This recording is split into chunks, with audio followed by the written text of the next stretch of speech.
Once again, welcome back. Mr. Rujumba was still telling us about how Kabalega was captured at the age of 46 with his counterpart of Uganda, Kabaka Mwanga, who was 31 then. Interestingly, he told us that he was captured at that age. He had already produced children amounting to 139. The question is, how many do you have? Well, Elder Rujumba, okay. Could you please give us more, because your conversation is as sweet as honey. Okay, thank you for appreciating my story. I need to resume from the break.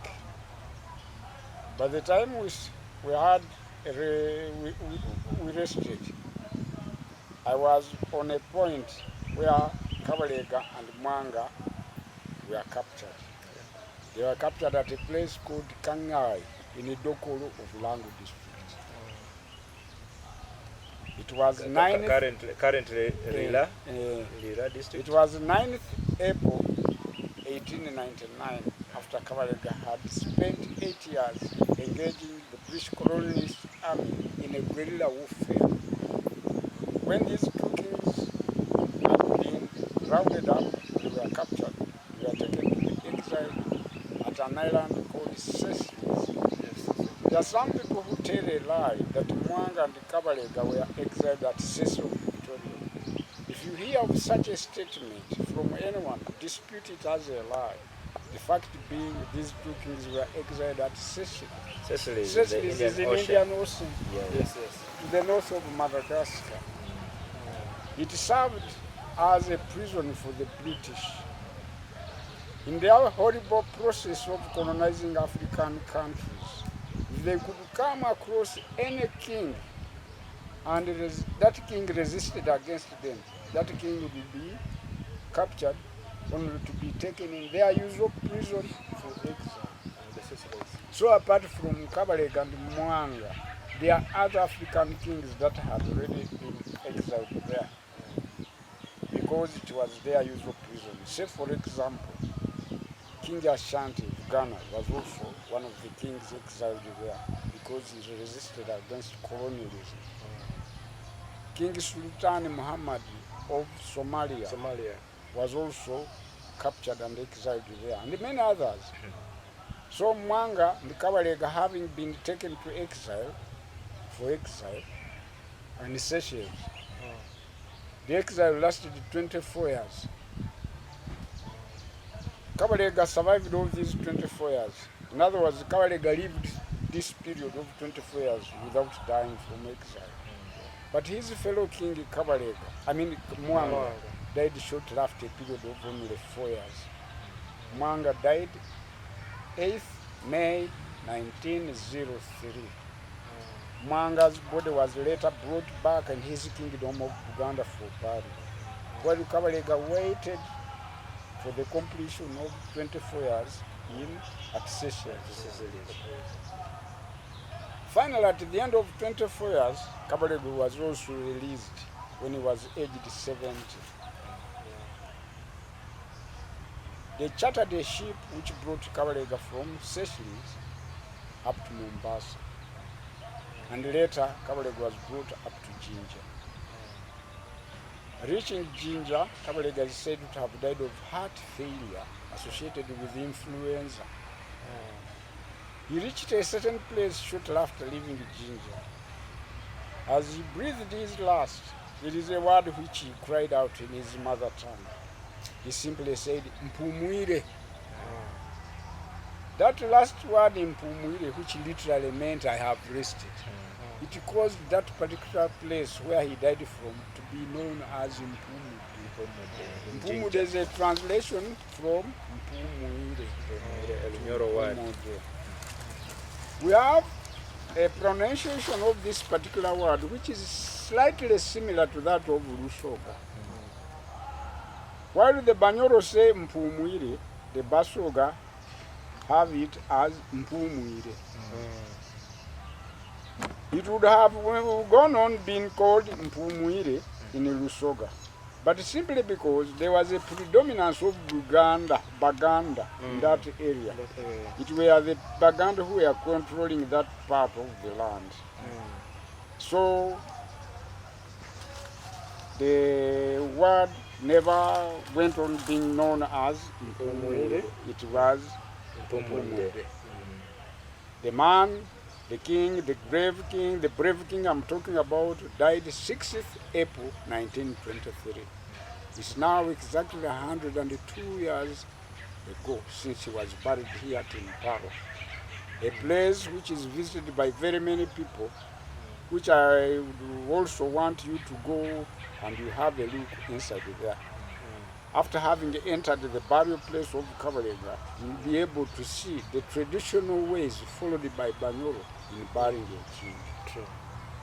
As I wind up my first section of history, I need to take you far back and show you that Kabalega was really organized in his army. Kabalega's army was composed of battalions and divisions. Yeah. Divisions headed by division commanders, the likes of Rwabudongo, Ireta, Chikukure, and Rwabudongo, and many others. Divisions, and each division with a different name. That was Kabalega. Kabalega could make his soldiers dig underground escape tunnels. Imagine I happened to be watching the ongoing war between Gaza and Israel. I saw on TV tunnels being used. Imagine Kabalega of 18th century had that military science of making his soldiers dig underground escape tunnels. As you read through the history about Kabalega's last days, when the British colonialist army was hotly pursuing him, Kabalega is said to have disappeared narrowly from the British colonialist army, which was hotly pursuing him around Katasia there. Yes, you have. And when you go and visit near Katasia, Mika Resort Hotel, you'll find a tunnel which must have begun from a certain source. True. So Kabalega had a science of making military escape tunnels. That was Kabalega. Kabalega is one of the kings for Bunyoro. Bunyoro has so far been ruled by a total of almost 50 kings. But surprisingly, a king who outshone the rest of his predecessors was Kabalega. What made Kabalega to be known the world over? Because he resisted against colonialism. Kabalega outshone the rest of his former predecessors because he resisted colonialism.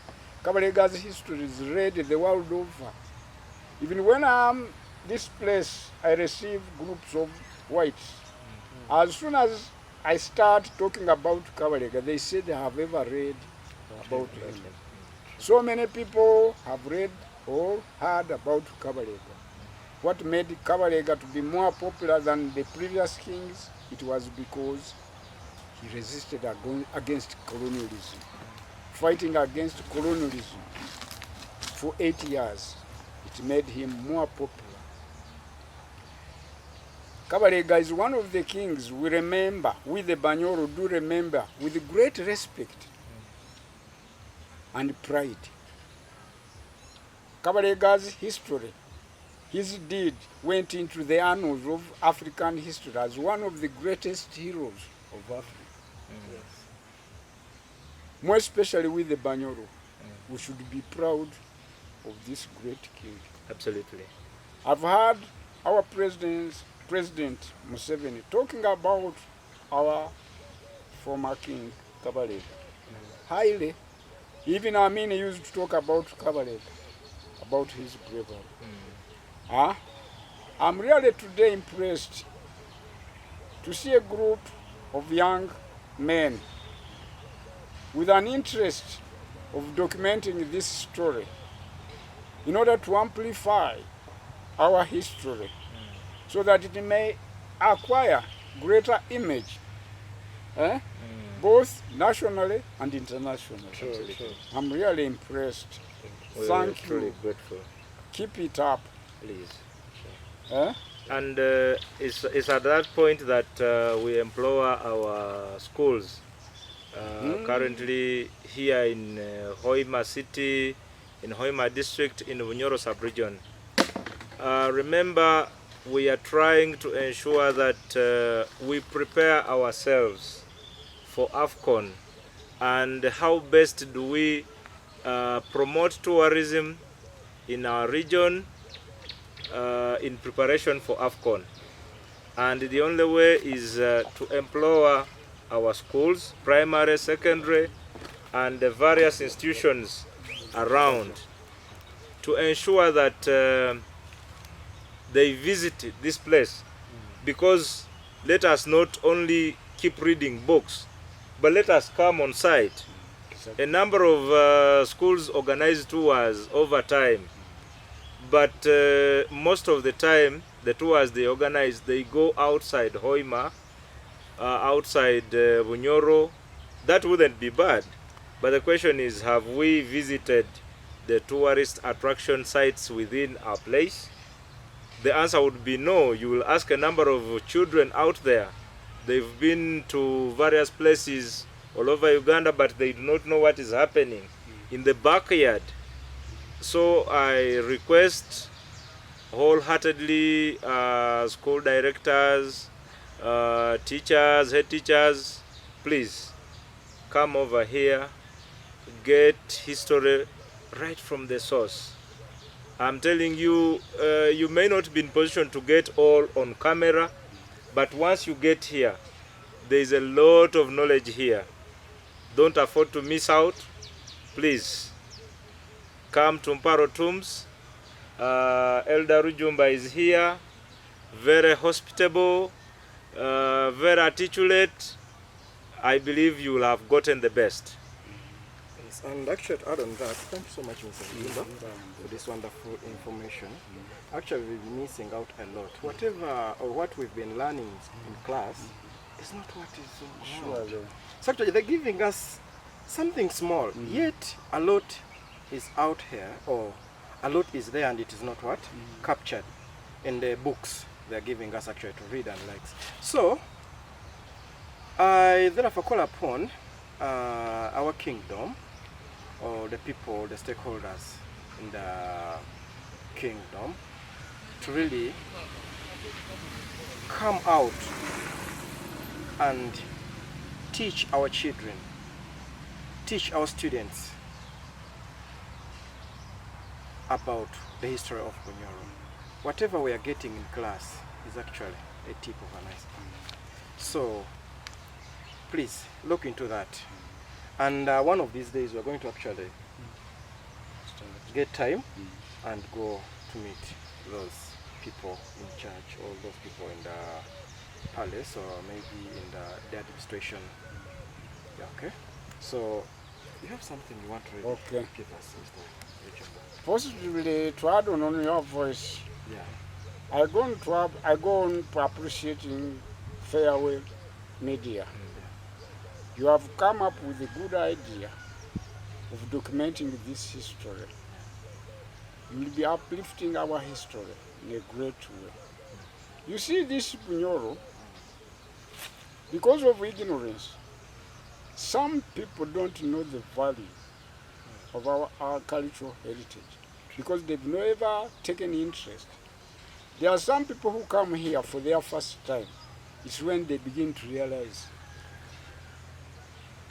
This Bunyoro kingdom you hear today, Bunyoro kingdom,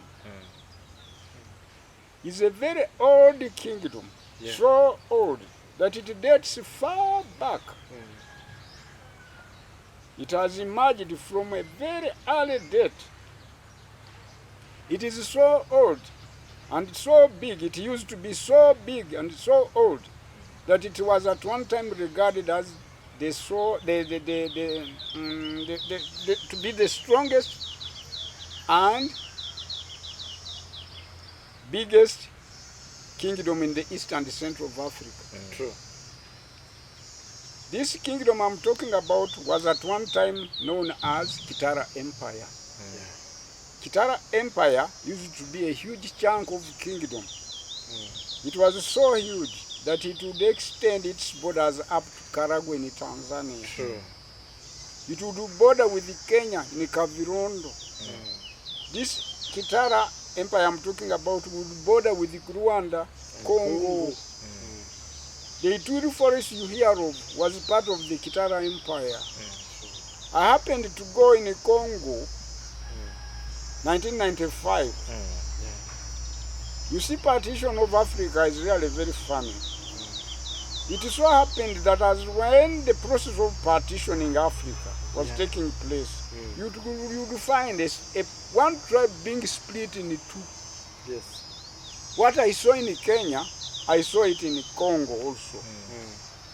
When you go on the side of Uganda, of Kenya, you find the Atesho of Kenya and the Atesho of Uganda. Yes. The Samia of Kenya, the Samia of Uganda. You can have Busia in Kenya, Busia of Uganda. You may find one tribe being split in two. Why have I brought this? When I went to Congo, I met the group of Bakonjo in Congo, whose claim, they said, ite tukaruga munsi ya Kitara. Doesn't that prove that our kingdom could spread up that far? Yes. So ideally, could it be that what I've always heard in the past that Kabalega's mother was a Congolese? Could that be true? I will tell you later. It's good you brought that up. Let me first exhaust this point. Yes. There in Congo, in a town where I was, it is called Beni. I came across a group of people, the Bahema. They are the people who speak like us. They have customs like us, the Bunyoro Batoro. They have names and pet names like us. Their claim was also, we originated from Kitara. This also proves that this kingdom, the Kitara Empire, could extend its borders as far as that area. Because there are people who have claimed that they originated from here. I received a team from Tanzania, a team of visitors who came here to visit. In that team, there are people who were speaking and I could understand. And when I spoke, they could also understand. The group of Wanchekecha. They claim that they have their root here. To prove that this Kitara Empire I'm talking about used to extend its borders as far as Tanzania. When you read history, one of our kings was buried in one of the places in Tanzania. So the Kitara Empire is not a myth, it's really actual. True. It is really true. Bunyoro Kingdom, being so great, it has the richest and the biggest history. So whatever history I take people through is reliable, it is authentic, and it is documented. Proven. I don't talk things out of my own imagination. They are factual. True. If we can afford to lose Bunyoro history, then we don't have history for Uganda. We can't live that. That's why we're here. We can't take our kingdom. That's why I welcome any group which comes up with an idea of documenting this history. You are taking the right step in the right direction. That was Kitara Empire. The Kitara Empire I'm talking about, which was at one time regarded to be the strongest and biggest kingdom in the east and central of Africa. It has so far been ruled by 3 dynasties. That is factor number 1. To prove that this was a very old kingdom, it was the origin, in other words, the mother of all the kingdoms which Uganda had. Be it of Busoga, Ankole, Toro, Buganda, and Koki. all originated from this old kingdom. And this is an undeniable fact. I've received even people, groups, many groups of people from Uganda. Yeah. Who say banange twepankira bwerere. So this is a very old kingdom. Anyone to be proud of this kingdom, it is really right. True. Eh? Bunyoro was at one time regarded as a source, a center of civilization. Sure. We had a rich culture. We are good at pottery, Sure. iron, smith. We had people who were good at dealing with metal work, who could dig up particular types of stones and identify them to be containing iron. And then after getting iron, they would forge their tools like hoes, axe, knives, Spears. and spears. Sure. These are the people who duplicated the guns which they saw Kabalega having acquired from the Arab traders. To make the legendary Bagugaire. Exactly. Here in Bunyoro, we were really naturally intelligent. We had the ability of treating all forms of diseases. Sure. We were good at medicinal herbs. Sure. We even had skilled blacksmiths, traditional surgeons, who would see a situation where a woman had failed to deliver normally, and they would want to save the life of both the mother and the child and the baby. This is really true. In 1879, there came a man, a missionary doctor from UK. This man was known as Robert William Felkin. He came at a place called Kahara. What he saw it for his first time in the whole of Africa. He stated he saw it being practiced by the people called Bunyoro. He witnessed a cesarean birth taking place. It so happened they brought a 21-year woman who had failed to deliver. They laid her on a sort of slanting bed. She was tied on the bed, legs, awesome. Here. There were also people who were pressing her on the bed. What they regarded as their chloroform was concentrated banana wine to make the patient to escape pain. It required them to make the patient in a sort of intoxication. So within a short time, a traditional surgeon came and stood before the bed, while the other Dr. Robert William Felkin was watching. The assistants of this traditional doctor stood there also. What he did first, he had to put up a knife in the air and recited the poem.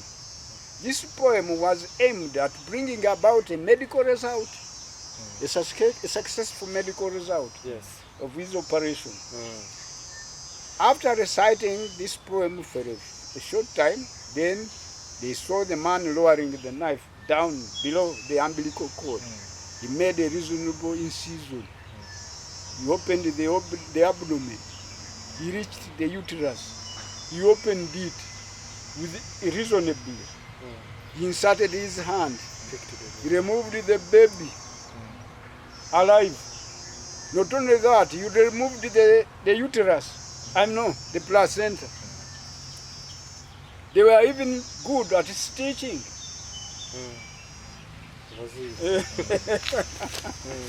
The exercise went smoothly. It was successful beyond this man's belief. He noted it. This report was released in the Medical Journals of Edinburgh, 1889. Look for it on internet. Whatever I'm telling you is documented. Surely. That is the history of Bunyoro. Bunyoro, which was what one time regarded as a center of civilization. Even this great territorial extent was affirmed by the early colonial agents who came here. They really affirmed Bunyoro's great pre-colonial territorial extent. By the time they came here, they proved that this was the biggest kingdom. So whatever history I'm telling you is really true. Nothing else but the truth. Okay. It's good that we came to the right source. And by the way, today happens to be 11th June 2026, and it is unfortunate that we are hit by Ebola.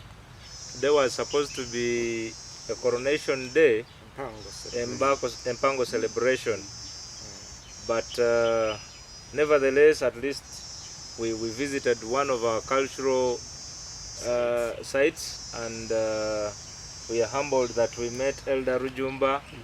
So far, the history is as sweet as honey, and we're looking forward to actually more and more. Yeah. This has been my first section of history. Sure. You would wonder possibly what happened soon after Kabalega, Kabalega's capture. By that time, it were the British who had taken over, because Kabalega was now no more. He had been exiled. In order to maintain the continuity of the kingship, they saw it necessary to install one of Kabalega's sons, who was made a king tentatively, in the absence of his father, who was by then still alive in exile. Yes. At that time, they installed one of the sons called Yosia Kitehimbwa. Yosia Kitehimbwa was made king at the age of 11. Being young, he always cried before the Bazungu, "You the cruel Bazungu, where did you take my father? Please bring him." After this young king having ruled for only 3 years, he was deposed, only to be given a mild land in Nalweyo. Yes. Then he was replaced by his brother called Andrea Duhaga. Andrea Duhaga ruled for 22 years, but died without leaving a son to succeed him. And according to Bunyoro kingdom tradition, it is only a son who is supposed to take his father's kingship. Simply because this king Andrea Duhaga never produced A boy child. boys. He only had 3 daughters. Only 3. 1, 2, 3. My mother being one of them. They are here. She's listed as one of the children for this Andrea Duhaga king. So we are dealing with the right person. Exactly. This person who is giving you this information is giving you information, the history about his great maternal grandfather. I regard Kabalega to have been my great maternal grandfather. My mother was one of the daughters for King Andrea Duhaga. And Andrea Duhaga was one of the sons of Kabalega. Am I not a grandchild of Kabalega? Absolutely. So you are getting the right history from the right person. That's yes. why I'm well versed. I always want to tell people about my great maternal grandfather. That's good. So that's the So passion you have. when Andrea Duhaga died, because he never had boys, he was replaced by his brother called Sir Tito Gafapu Sawinyi. Yes. Sir Tito Gafapu Sawinyi ruled from 1924 up to 1967. That was the time when Obote regime abolished all kingdoms throughout Africa, throughout Uganda. The king who happened to be the king of Bunyoro was Sir Tito Gafapu Sawinyi. Sir Tito Gafapu Sawinyi was the father of this current ruling king. Bunyoro's 3 dynasties that have so far ruled this kingdom are displayed here to show you that this kingdom I'm talking about has emerged from long. These are the 3 dynasties. It was first ruled by the people known Abatembus, Yes, the Batembu. who ruled from that period up to that period. The Batems ruled for 750 years. 600 to 1350. Then Abatems were replaced by Abachwezi. From 1350 to 1500. Abachwezi ruled for 150 years. When we come to the current ruling clan of Ababito, they began from 1500 up to today. The Babito have so far ruled for 520 years. These are the three dynasties. You see, by looking at this chart, you can see where this kingdom has emerged from. Can't that be enough to show you that this is a very old kingdom? It tells the fact. It was the mother of all kingdoms. It has so far been ruled by three dynasties.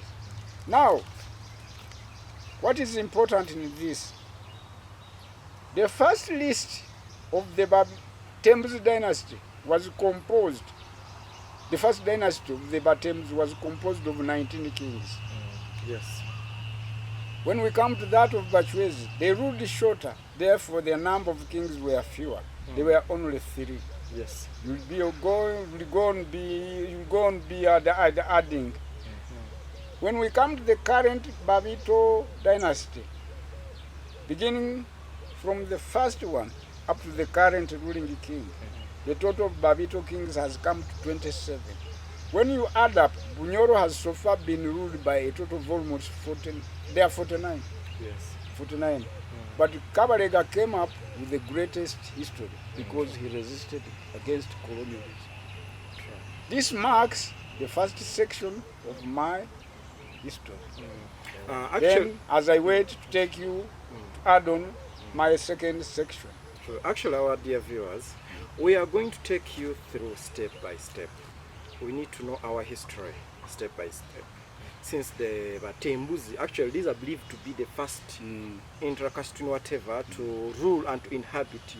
These were the first people to rule and to inhabit the intracaste region of Bunyoro, or the Kitara at large. And we are going to take you through who were these Batembuzi kings, who were these Bachwezi kings, who are these the current Babito. Actually Babito are still taking us. Okay. So we are going to go through step by step to see our history. What you have asked could require me to take you inside my office. Yeah. It's where the display of these things you will find a list of the kings belonging to each dynasty. And it is where you will find their names and the time. That. So let us transfer from here, then inside there, with our gadgets. Okay. Because we need to go on capturing both audio and video.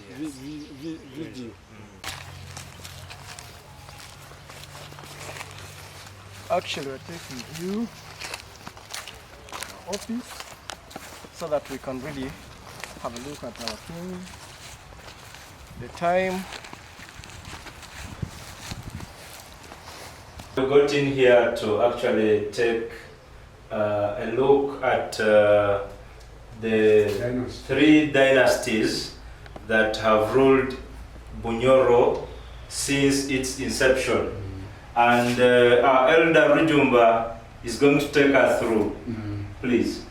It is good we've entered this room. Yeah. This room contains a variety of things which are displayed in here. To supplement on the explanation I give as I flow through my story. Here is a display. This chart you can see here contains 19 kings belonging to the Batems dynasty. Yes. They were 19. There are their names. They were 19. After Batems, there came the dynasty of Bachwezi. It was made up of 3. Those are the names. Because they ruled shorter, they were fewer in the number. The Bachwezi. After Bachwezi, there came Abavito. Abavito begin from here.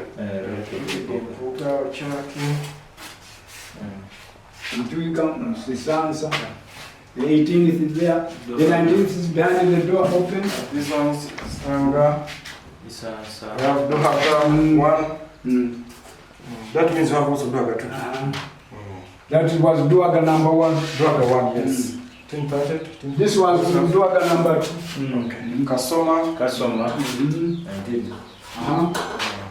Then we have the king of Toro originated from this. Nyamtukura. Okay. Kiabambe? I will tell you that story. The 21st.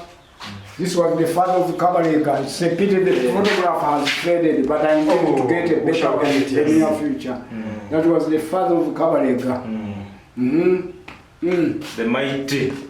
The king, Kabalega, who made great history, comes as the 23rd in the Babito dynasty. Who ruled briefly for only 3 years. Then Andrea Duhaga. My direct maternal grandfather. Father for my mom. Now, Satito Fabsa, you would better capture this. Possibly you will read, you will find it much benefit to you. This was the father of this current ruling king who sits here with you.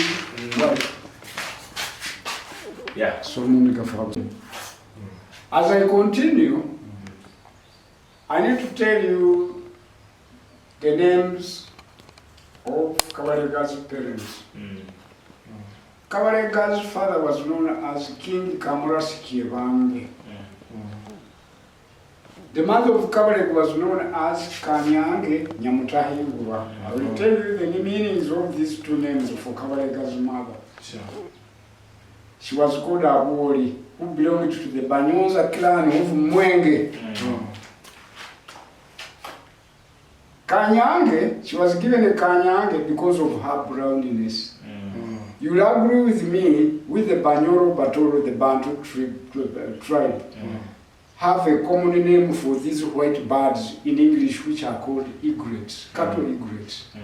The birds which are fond of following the herd of cattle and buffalo. They are white. Kabalega's mother being so brown, that's why she was called Kanyange. Nyamutahingura was a name which was given to Kabalega's mother because of her beauty. Nyamutahingura, a woman who could not easily pass by, impassable. Inescapable. You agree with me, you are mature men. She was too hot. Yes. You agree with me, you are mature men. Yeah. Women are endowed with a natural magnet which make men turn to look at them. True or false? True. The magnet in Kabalega's mother being so great, it always used to make many people to turn and look at her. Impossible. Nyamutahingura. Wow. She belonged to the Banyoza clan of Mwenge. Now, why did Kabalega come to be known as Kabalega? Why was he called Kabalega? He was called Kabalega because he was born in the land of Bulega, in Congo. Bulega is found in Congo. Why did he come to be born from there? It so happened the father of Kabalega, known as King Kamurasi Kievambe. King Kamurasi Kievambe ruled during the most difficult time, when his fellow Babito always used to make frequent attempts of deposing him, removing him from the kingship. The pressure on this king became so much that he was forced to run and take refuge in a place called Bulega. He lived there for some time, and it's where he produced his son from. Kamurasi Kievambe, having lived in that place of exile for some time, later he got to learn that the situation here back at home was improving. He had to leave that place of exile and he came back with his family. But by the time he had just come back from exile with his family, his son was a small boy like this. It was during that time, then his family started teasing him by saying, "You the child of Bunyoro." So in a short car, that's how his name came. He was born in the land of Bunyoro. Kabalega acquired this name Kabalega as a result of his place of birth. It is good you came here. Therefore, Kabalega. You came here to pick good information, good historical facts. At school, many secondary school students who come here for their first time, they confess to me, they say, "You man, you are teaching us history about Bunyoro which is deeper than what we learn from school. At school we are told very shallow things." So by coming here, it is good you impress the schools about the importance, upon the importance of visiting this place. Absolutely. Thank you. You're welcome. Yeah. Actually, right now we are going to a place where they buried our mighty king Kabalega. And you come with me. You come with me. Now we have entered. This marks always my second section of history. Inside here, this perimeter wall fence, inside here. What you can see, I'm going to explain everything what you can see in the surroundings here. Let me begin with that big grass thatched house you can see in the distance there as we move. That big grass thatched house is where you will find the burial place of our famous king Kabalega, where he was buried since 102 years ago. This house is maintained in that order in order to depict real architecture of our early people. If you would visit the palaces of olden days, you will find most of the houses in that shape. So it is always maintained in that order. It is always receiving periodical renovations to maintain its look.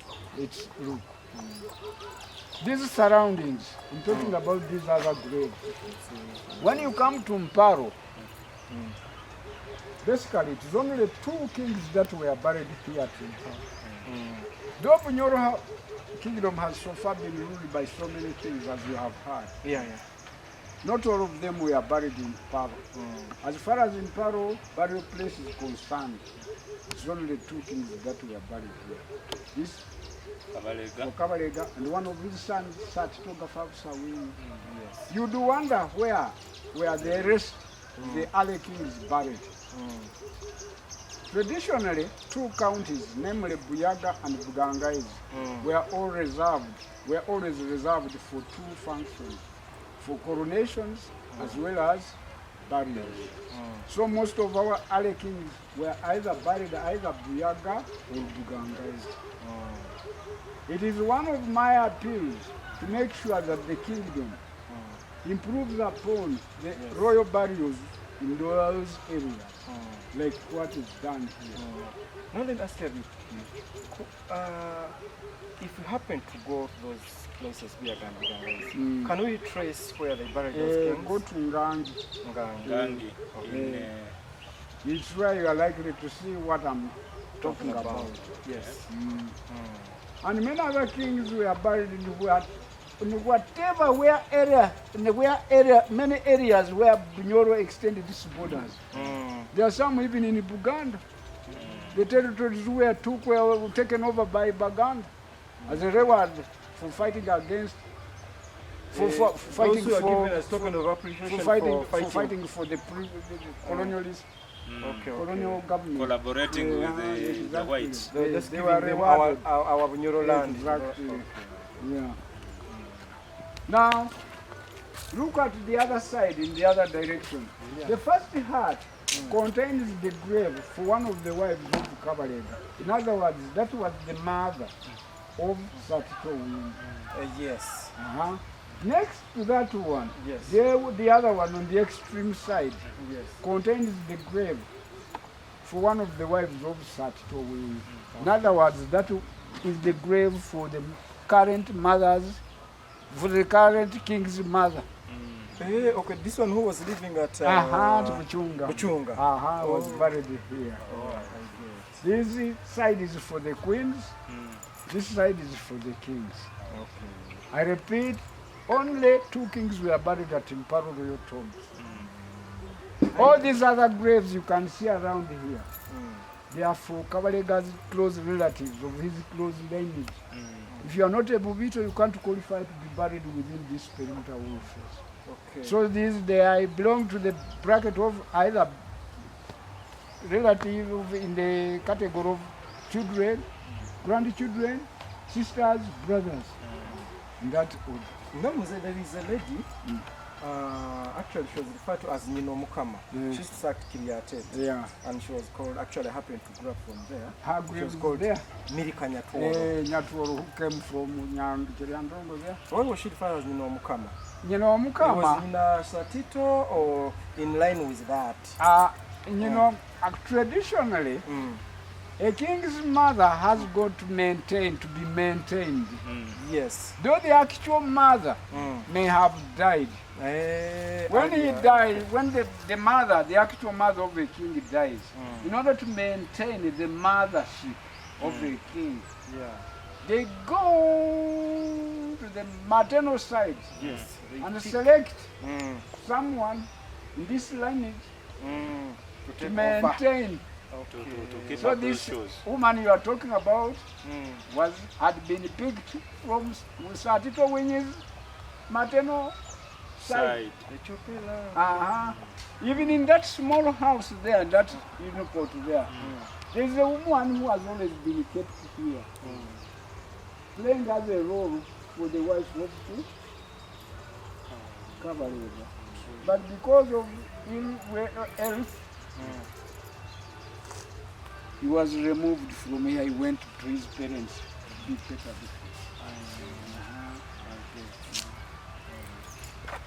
Otherwise, we continue. What you say you inside there is what you are likely to see in there. You see a replica of what you have seen here. I need to explain the rules, the traditional rules followed by Bunyoro, and not only Bunyoro, all visitors, before they are allowed to enter. Rule number 1 applies to both men and women. No man is supposed to go inside there with his or her shoes on. This is one of the most important traditional rules to be observed. Rule number 2 applies to only women. No woman is allowed to go inside there with when she's an MP.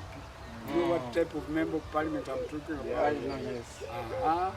As long as you can observe those 2 rules, then you can be free to enter. You remove your shoes, you leave them on. Inside there, I need to explain first the traditional way followed by Bunyoro in burying the king. What do they do? After the king's body has been prepared fully for burial, they dig a grave hole normally, as we do when we are burying normally.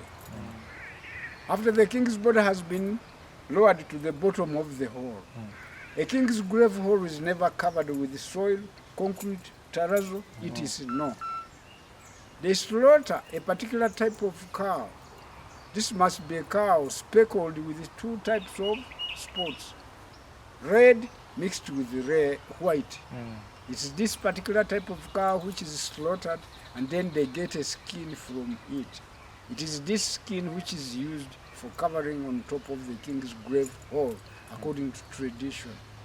Then on top of this cowhide is added on a lubugo, back growth. Yes. After the king's grave has been covered with those materials I've mentioned, then they make a display around the king's grave hall. I will venture to explain item per item of the items, the royal artifacts displayed there, one after another. This is the traditional way followed by Bunyoro in burying a king. You will see a replica of what you've seen inside there, carried out in the burial place of Satito Wing. It is similar to what you will have seen inside here. So by anticipation, could it be that even those that have been ready to rest elsewhere, that are not here, remember you told us that only 2 kings of Bunyoro have been buried at Imparo Royal Tombs. So by anticipation, could it be that even those that were buried outside this burial place have been buried following the same norms? Their burial sites are like what we are about to see? Because this tradition is old, it has emerged from long. So I would anticipate the thing you see here to have all started there. It is similar to what you will have seen here. Only that, my worry is that it is not, the kingdom hasn't yet come up fully to improve upon these burial sites, the royal burial sites. And that's But under normal circumstances, they would also bear the same image like what this one did. And to add on that, so we are therefore calling upon the people in charge at the kingdoms, whatever, to really improve everywhere where they buried. Let us make this place or those places, you know, as good as possible. I believe documenting this will help guide, will help revitalize our kingdom. More energies will be now put to make sure that our culture, our heritage is fully maintained for the future yet to come. Because the future holds a lot, and had those in the past not kept what we are seeing now, we wouldn't have found it. So we call upon our kingdom and other stakeholders in this respect to ensure that what is meant to be done is done for continuity. Because Bunyoro began way back in the 600 AD. So it is here to stay, and due to the fact that it is here to stay, it means whether we are here or not, Bunyoro is here. Therefore, people in positions of authority, this is the time for them to wake up and do us right by actually making sure that our cultural sites, our kingdom burial sites are all preserved for continuity for the future. Then I also wanted to ask him, why is it called a ziba, not a kituo? I will answer you this way. You see, the Bunyoro kingdom has a king in a palace, had its own special terminology. What you call in local, what is addressed to a local is a kituro. While for a king it is a ziba. A king doesn't kufua. Atuuza. Taramukia, akaguza.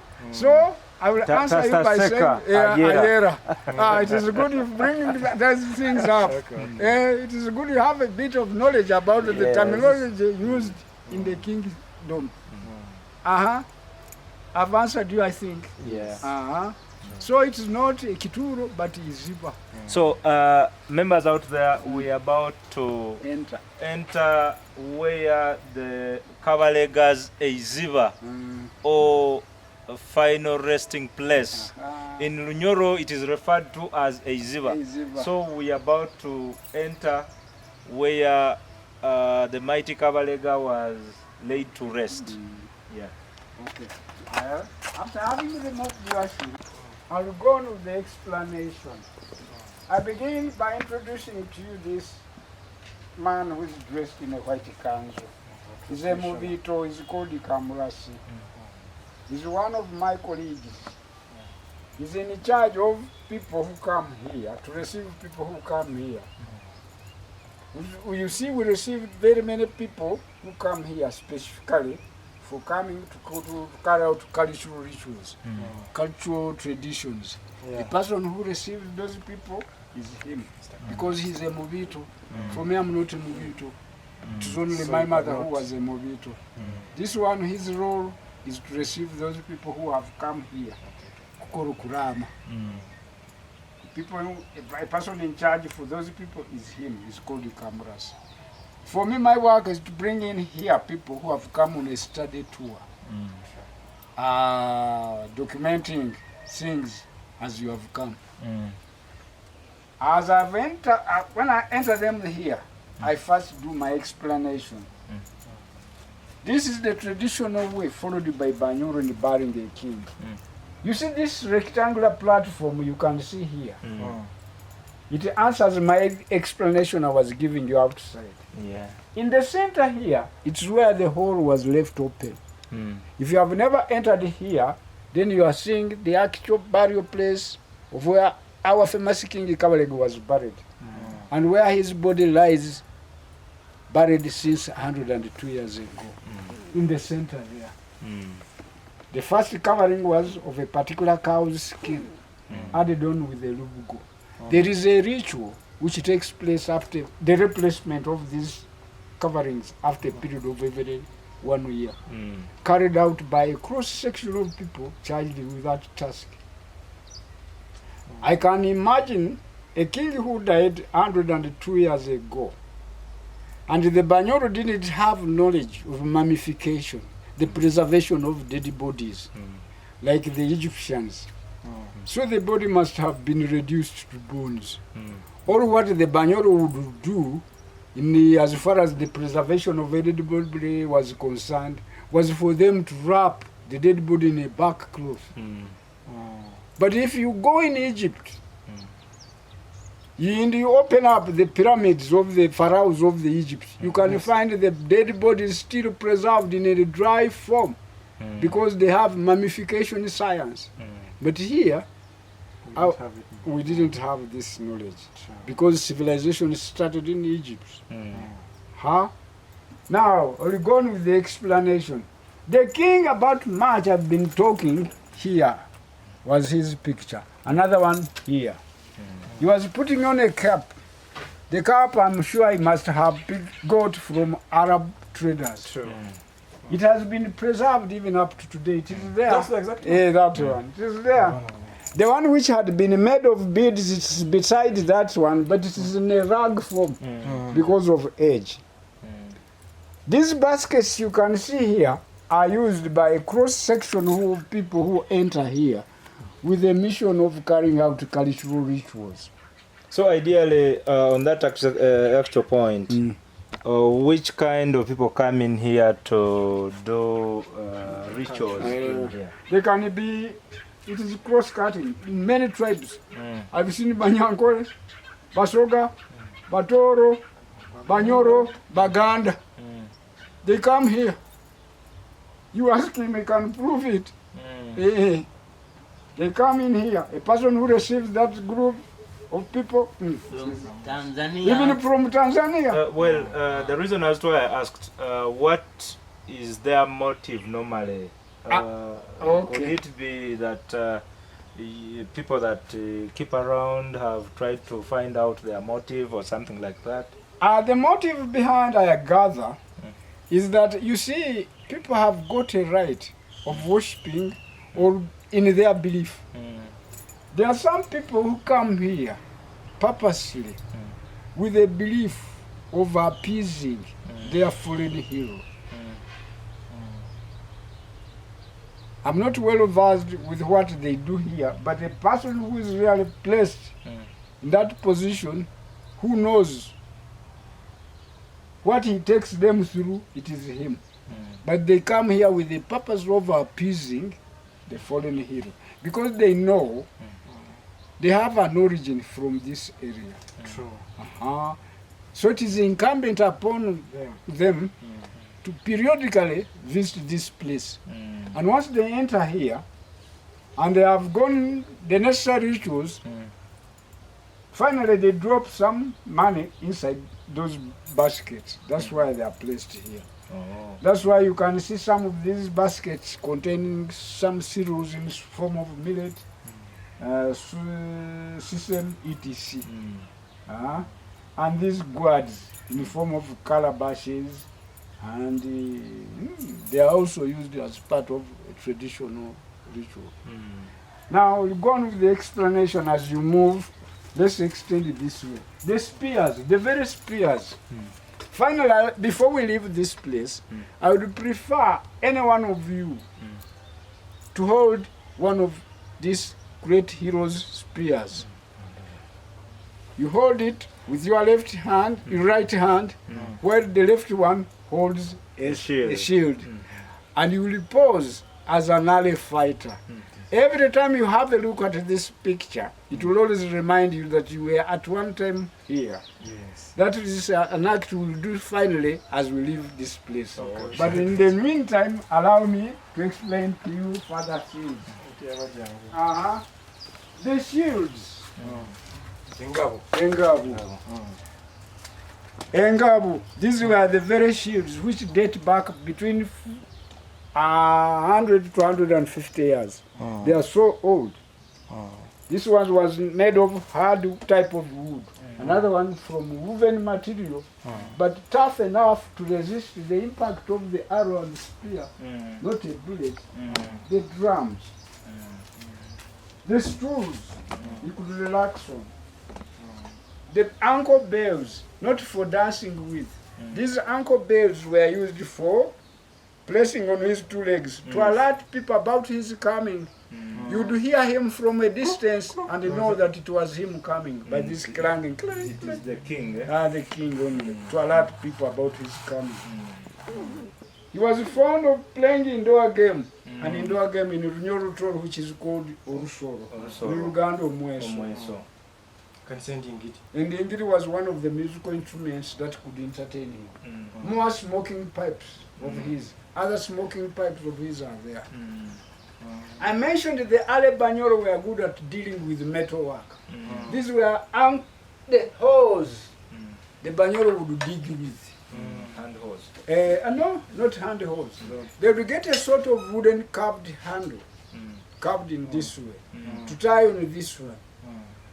And they would dig with this kind of hole. So you are seeing for the first time the early Bunyoro hose. They used to dig using these kind of metallic things. Produced locally by them, produced by metal ironsmiths. More smoking pipes, because of which they are broken. The Bunyoro were good at making wooden vessels. This is the very basin, not made of plastic, not metallic, but purely wooden, where you would shower from. This which kind of tree? I don't know what particular type of tree, but it must have been, they chose a particular type of tough tree. It has survived all these years. The very basin he could shower from. So, ladies and gentlemen, this is one of the basins the Mukama Kabalega used during his reign. So we are really privileged that we are amongst a few that touched it. So why don't I ask schools out there to come and have a look at this, learn from the source. Our schools in Hoima, our schools in Masindi, all over Uganda. In fact, I'm surprised that he receives, Elder Rujumba receives most students and children from outside Hoima, outside Bunyoro, and yet our own have not taken the mantle to come and see. Surely. It is unfortunate, but right about now it is never too late. The resource is with us here. Exactly. Please, stakeholders out there in the education department, this is the time. The only way we can promote our tourism here, let us visit Mparo tombs. There's a lot. Mparo Tombs is rich with history, Surely. given the fact that God has still blessed us with the I Elder still have Rujumba. life. His eyes are still sharp. He is still very audible, very articulate. Oh, Please. Bambi, thank you for appreciating. And actually, that takes us to the Bunyoro have a saying, "Omuseza atandikira omuka." Surely. So So we should good start saying. from here. Let the students around come here Mm. before students Surely. from outside Eh. Hoima. Yeah. Surely. Thank you for appreciating me. I'm going on with more explanation regarding the display of the royal artifacts displayed around the king's grave hall. This was his dish. It's also made of wood. It's also wooden. For For food, eh? chuba, for sauce, For sauce. it would be placed in this kind of thing. It is wooden. If you would be eating small things like coffee or sesame or groundnuts, would be placed in this small container, which is also wooden. Yeah? Today, it is a pleasure you have entered the actual burial place of this great hero. There's a drums. Have a look at this tall drum. It is a drum of significance. It is a drum which is played as a mixing drum in the process of coronation. This is one of the most important drums which are played during that day. It is called Engaija. In Uganda, Engarabi, but in Bunyoro, Engaija. As it is being played, accompanied with several other drums of various sizes, then they add on the instruments of Amakondere, the royal trumpets. Okay. Actually, before you leave this takes us back. During our days, we used to have musical dance and drama, and they used to carry out competitions at School level, Dohaga. chambers. I don't know whether those things are still there, but please let us bring back those To things. revive. Let us revive them so that we can still carry out our traditional music and the likes. Please. Thank you for appreciating this. Amen. I go on appreciating your visit in this place. You have taken the right step in the right direction by documenting all this history about this place. So we're quartering coffee. Yeah, you have a right. Okay. You have a right. The one which has been made of beads is reduced to that state because of age. This Kabalega. here is a pair of Kabalega's wooden sandals. Please. Here. Is a Anyway, pair of because of the Kabalega's beads, eh? wooden, Because of time, it has really. Yeah. Yeah. Before the Bazungu pick up the other Kabale shell, before the Bazungu introduced the currency, the modern currency we are using today, they found the Ale Bunyoro using this kind of money in the form of Kabale shell. There used to be big ones as well as small ones. These are the things which could be picked from oceans and lakes. True. But you must know at one time they were regarded as a currency. Yes. I can't tell you the value which one had. Each one had, because it was used in an era before I was born. This is the correction. So, ladies and gentlemen, I'm privileged that I'm holding something very valuable. This was used as a medium of exchange back then. A medium of exchange. Mr. Rujumba, before you go, I can see some like some. You are touching the real pair, wooden pair of Kabalega's wooden sandals. I'm privileged. It is among the things displayed around the king's grave hall. Thank you. What is it referred to as in local language? Amitarabanda. Mkalaba. This is a burial place for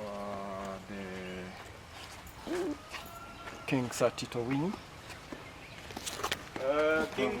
King Satito Winyi the Fourth happens to be the father of the current Bunyoro king, Dr. Solomon Gafab Saiguru the First. So this is his final resting place, referred to as Eiziba. So This is where we are right now. And it's more of a replica of what we saw in there. Exactly. You are free to enter and walk around. You see the style of burial is similar to the one you've been seeing. You see the very thing because it's the maintenance of tradition.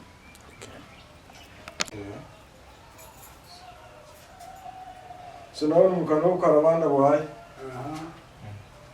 Now you who was buried here next to her husband. Kabahikia wingi magrave. Kabalega wingi. So he's buried here. Sunrise. Next to her father, husband grave. Here.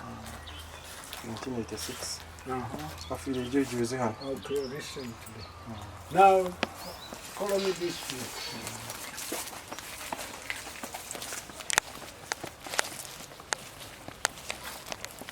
Would you like to have a look at the burial place of the other two?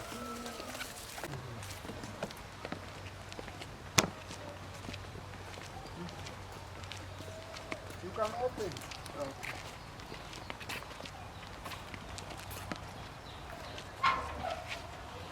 Yeah.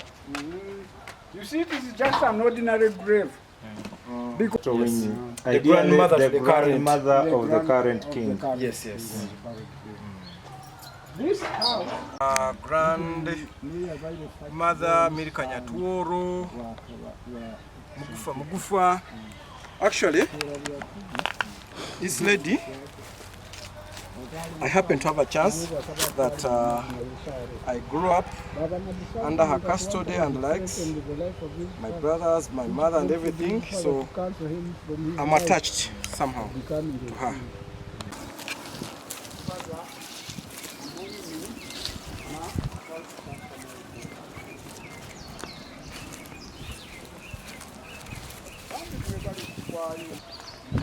Bunyoro deserves better than this.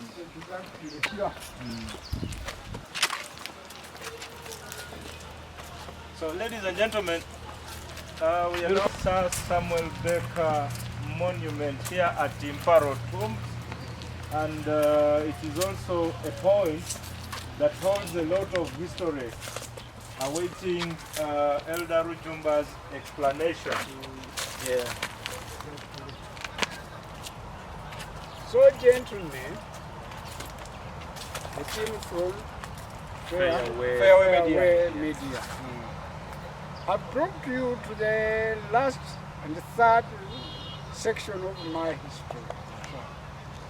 This is a place where I will normally end with my explanation.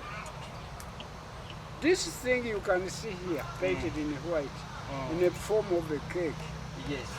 It was constructed here purposely with an aim of marking the meeting which took place between Kabalega and a white man who was known as Dr. Emini Pasha. Dr. Emini Pasha came from Egypt. Emini Pasha at one time served as a governor of the Equatorial Province of Egypt. During that time, the rule of Egypt was known as Ismail Khedive. Ismail Khedive had a desire or a vision of expanding Egypt to turn it into a very big territory, such that he wanted to occupy all the countries south of Gondokoro, Sudan, including up to here, Bunyoro. Not only here, but to extend as well as up to the Indian coast, in order for him to have a wider area where to operate his trade and commerce. Not only that, to also have a full control of the Nile, right from the upper Nile down to the lower Nile, including the Great Lakes region. But before he had extended up to Bunyoro here, he knew there was a king whom he had heard of for quite long, who was none other than Kabalega, whom he felt had to be consulted first. So it required him to first send him this man, Dr. Emini Pasha, who was a German by nationality. He came here and spent with Kabalega a period of 1 month, one solid month, persuading him. in order to make him give away his kingdom to be annexed to Egypt. Finally, at the end of 30 days, Kabalega said, no. I know you are a good man, you've brought me gifts, but I can't give away my kingdom to be annexed to Egypt. By coming on this section of history, is when you begin to realize the importance and goodness of Kabalega. His resilience. Kabalega was a man who was assertive. Though this man spent with him a period of 30 days persuading him, Kabalega could not easily be dissuaded. He couldn't easily give in. Because he was immovable, unwavering.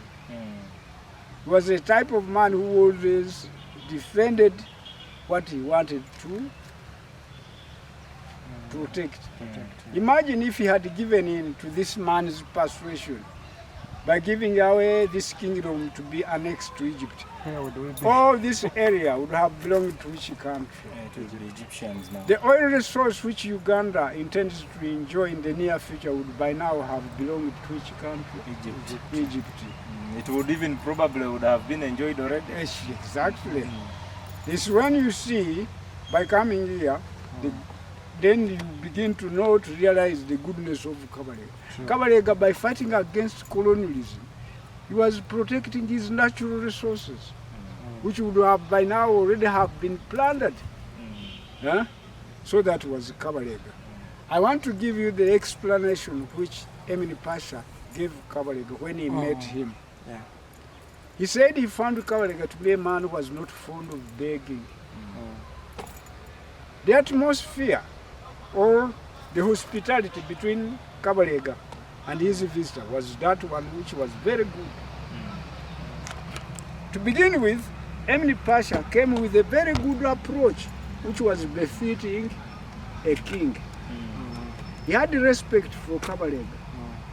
So the atmosphere, the hospitality which Kabalega gave Emini Pasha was very peaceful because the man was respecting him.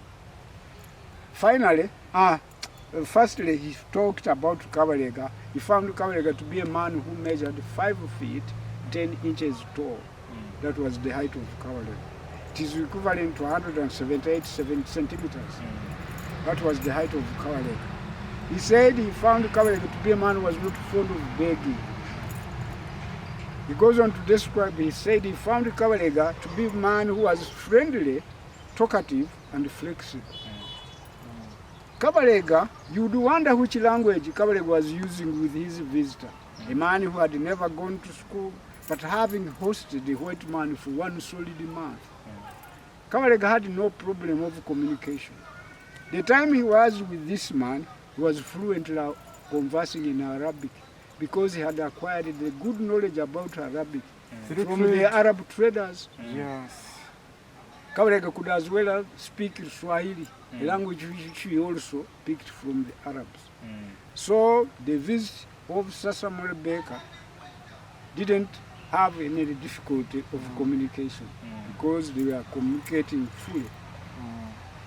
Now, Emini Pasha, Kabalega, noticed that one of the bodyguards was carrying a revolver, a type of pistol, fixed on the girdle here.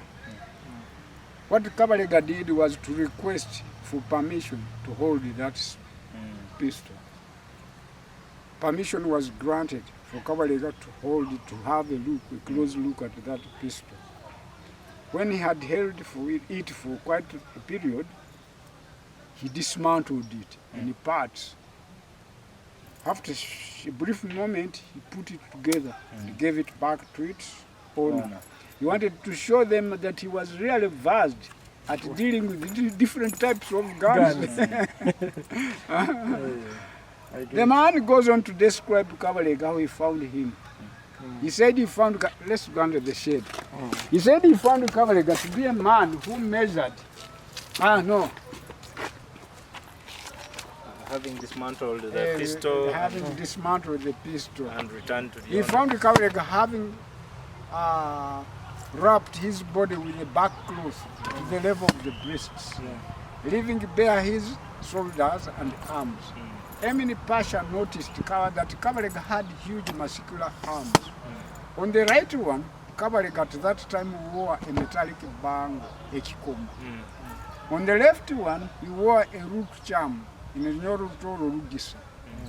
On Kabalega's neck, he wore at that time a thin skin of a giraffe with a single bead. That is the description Emilik Pasha gave about Kabalega. The meeting took place 22nd September 1877 here. Kabalega received him here. If one would ask you why did Emilik Pasha come here, he came here for a mission of persuading Kabalega so that Kabalega could give away his kingdom to be annexed to Egypt. But this man's visit was futile. It was didn't yield fruitless. anything. Exactly. He didn't achieve what he had hoped. So after this one, I now need to go and talk about another man who had been here before Emilik Pasha. Before we go, you had talked about how there were 7 hills surrounding. 7 hills, exactly. 10 hills surrounding. Yes. Next to Bakumira, you will find Kyahaiguri. Kyahaiguri, yes. Next, Kentale.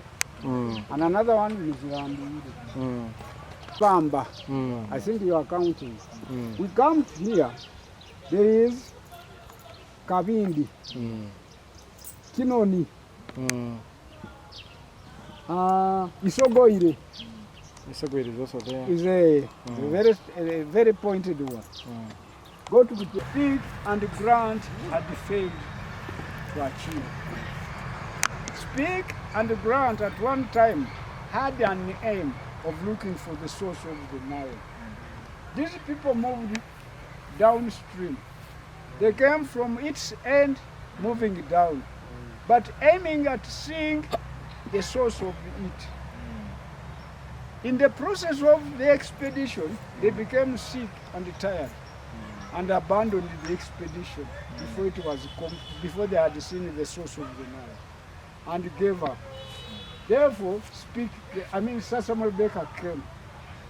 He persisted in spite of all the difficulties of that time and was able to reach this lake. Reaching this lake, he identified it to be the source of the Nile. He found the natives, the Baganda around here, calling it Narubare, water gods. For him, he called it Lake Victoria. He moved with this river, it took him to the second lake. He did not change the name of this second lake. He moved on, it took him to the third lake. The natives around here used to know this lake as Muitanzige, but for him he called it Lake Alpha. Muitanzige, what did it mean? It literally meant a lake which kills locusts. How did it kill locusts? A huge swarm of locusts at one time wanted to cross this lake.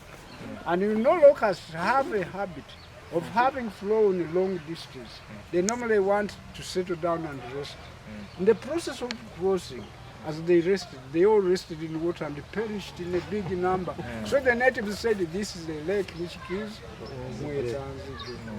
Let's go under the shade. And I'm talking about Sir Samuel Baker, was a man who came before Emilik Pasha had come. Yes. But he came with a different approach. He didn't give respect to Kabalega.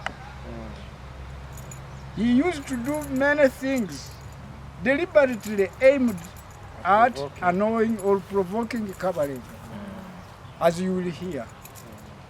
This man used to travel with a large number of Nubian soldiers. And these Nubian soldiers were very unruly, very brutal, and indisciplined.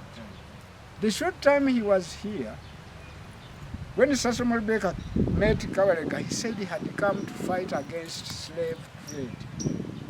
But at the time he was here, he did a lot of havoc, a lot of atrocities. One, as I have already told you that the Nubian soldiers he used to travel with were very unruly. They could always roughly demand for beer and food from the locals. If food was not provided in the right quantity or in time, they would beat the locals, these Nubian soldiers. Secondly, they used to harass women by raping them. Thirdly, they introduced here a habit of homosexuality. If you may have heard of homosexuality, it's not a habit of recent. It's a habit which was introduced here in the 18th century. By the Nubians. Old, by the Nubian soldiers. Very unfortunate. All these bad reports reached Kabalega, but Kabalega still tolerated Sasamol Baker. There was a time when Sasamol Baker left this place and went to Masindi, only 1 mile away at a place called Kijura, where you will find a monument like that one. It is for the purpose of remembering that Kabalega, when Sasamol Baker left this place, he constructed a camp for his Nubian soldiers in that place. When he had gone there, then Sasamol Baker proved his true colors of a bad man because of the following things I'm going to tell you. One, he always resorted going deep into the villages, meeting the locals, and started persuading them in order to make them give or take ivory from there by giving them cheaply manufactured goods. He was said to be offering a price for ivory which was not worth. He was exploiting, cheating the locals. Moreover, he had interfered with Kabalega's business. He was a meddler, first degree meddler. Muntu ayetalizo mu nsonga ezitalizo. He's a meddler. He was an antagonist. Akusisa obusinge kutalibanza obusinge. He was a provocator. Murunge mukwendereza. He was omuntu omujogi. Kabali mujogi. That was Sasamol Baker. Sasamol Baker has got two sides. One side is good, but another one is bad. I'm going on with the bad side. He went on. Nubian soldiers would always easily make open insults against Kabalega. He could deliberately take his Nubian soldiers and carry out military maneuvers in front of Kabalega's palace in order to deliberately provoke him. That was Sasamol Baker. To make matters worse, one day Sasamol Baker hoisted an Egyptian flag in his camp of Kijura.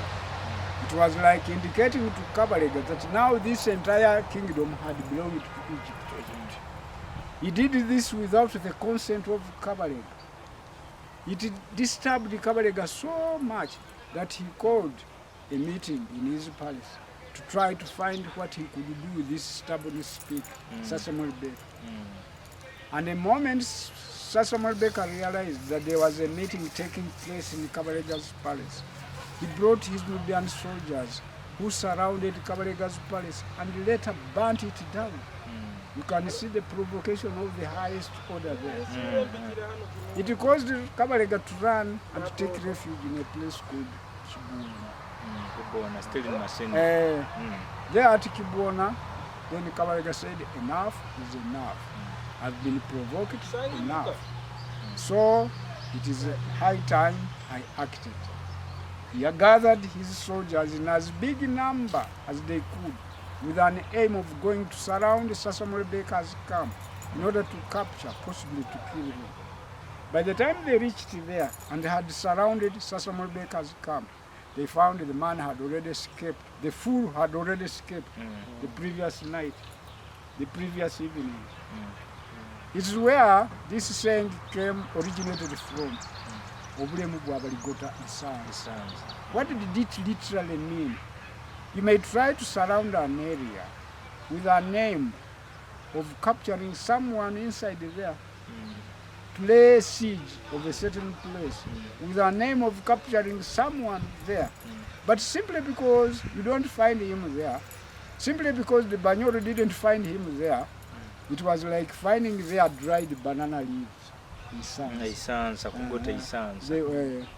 Now, when Sasamol Baker ran, he ran to a place called Fatiko in Igulu, where there is a monument like that.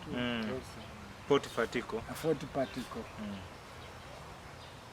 It's now, you can see, you can verify the good types of Samuel Baker and the bad type of him. When he went to that Fatiko, Fatiko was a place which was founded by Arab slave traders. The Arab slave traders used to hold or to keep in a large number of slaves in that area. Both women slaves and men captured from various parts of Africa, but keeping them there underground for many hours, piled on each other like firewood, waiting for a time when they could be lined up in order to select the energetic ones like you, the good-looking,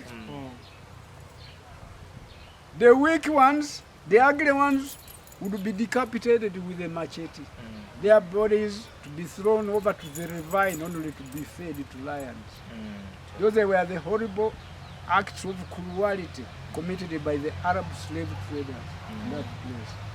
Those are the acts which Sir Samuel Baker saw in that place, carried out by the cruel Arab slave traders.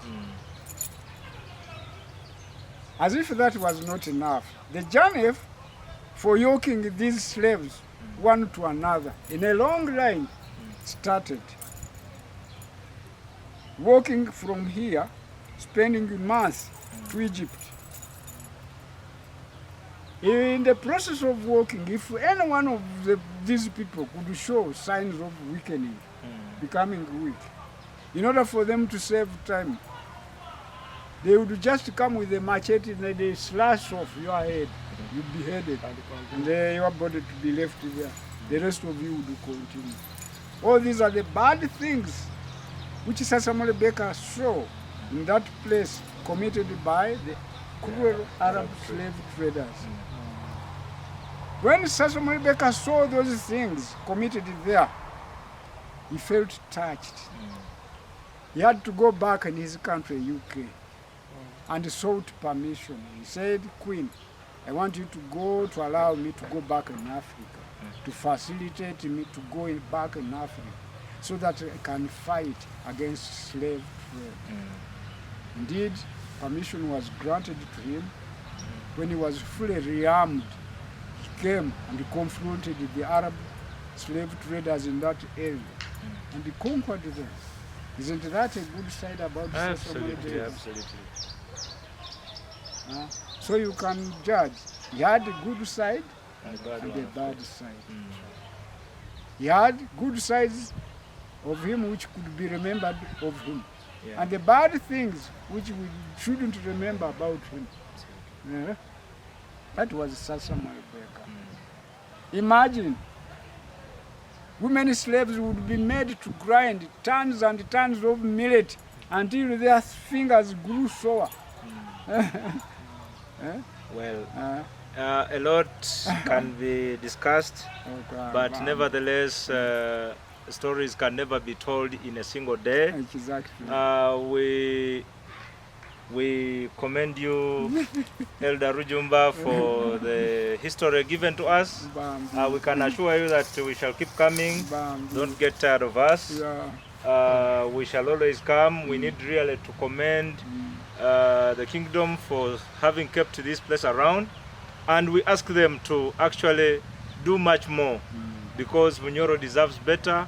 And I call upon all schools, government, to encourage our own people to embrace our cultural sites, visit them, come learn from the source. Don't only learn from books, because we are still blessed. People that are knowledgeable are here.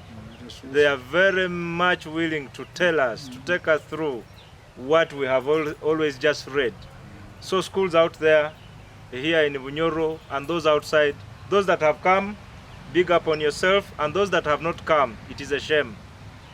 We need to come visit Mparo Royal Tombs. There is a lot of history. We've actually been here for hours. We are looking forward to coming much more. Time after time we shall be coming. And we wouldn't want to share this alone. Please, people out there, come over. So that affirm, Mr. Rujumba, thank you so much for visiting us. Thank you. And for giving us this time. Thank you for visiting this place. So, I'm very happy. yeah.